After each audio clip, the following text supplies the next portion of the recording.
রাজ্য সরকারের ট্যাবের টাকা ঘোষণা করেছিল 5ই সেপ্টেম্বর শিক্ষক দিবসের দিন, কিন্তু পশ্চিমবঙ্গের এখন যা পরিস্থিতি, একটা শোকের আবহ চলছে।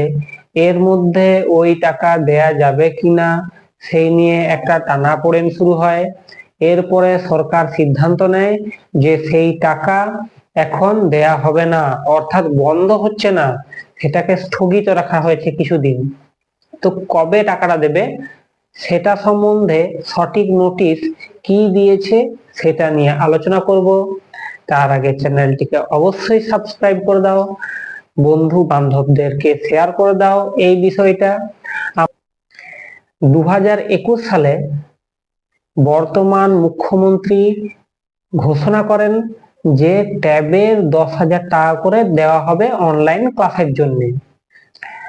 করোনা আবহের থেকে এটা চালু হয়েছিল, যেহেতু সেই সময় সমস্ত স্কুল কলেজ বন্ধ ছিল, স্কুলে পড়াশোনা বন্ধ ছিল, তাই স্কুলে পড়াশোনা বন্ধ থাকার জন্য স্টুডেন্টরাও তো পড়াশোনা করতে পারছিল না, তার জন্য এটা চালু করেছিল সেই সময়।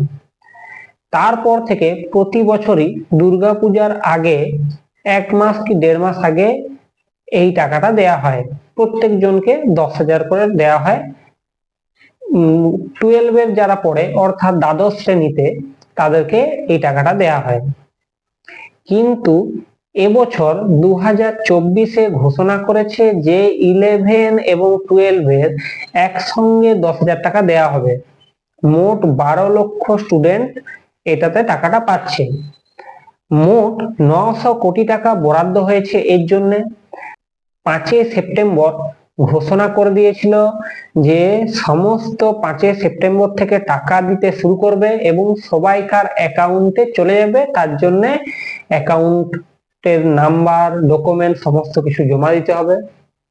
কিন্তু শিক্ষক দিবসের দিনে ঘোষণা করা হয় এবং সিদ্ধান্ত নেওয়া হয় যে এই ট্যাবের টাকাটা এখন দেওয়া হবে না। বর্তমানে পশ্চিমবঙ্গের পরিস্থিতি খুবই শোকাহত। তিলোত্তমার বিচারের জন্য অনেক জায়গায় আন্দোলন করা হচ্ছে, সেই জন্যই এই সিদ্ধান্ত নেওয়া হয়েছে যে ট্যাবের টাকাটা স্থগিত থাকবে, অর্থাৎ বন্ধ নয়। টাকা দেওয়ার ঘোষণা আলাদা করে বলা হবে যে কবে দেওয়া হবে, সম্ভবত 26 তারিখ নাগাদ দেয়া হতে পারে বা 26 তারিখে বলা হতে পারে কবে ট্যাবের টাকা দেওয়া হবে।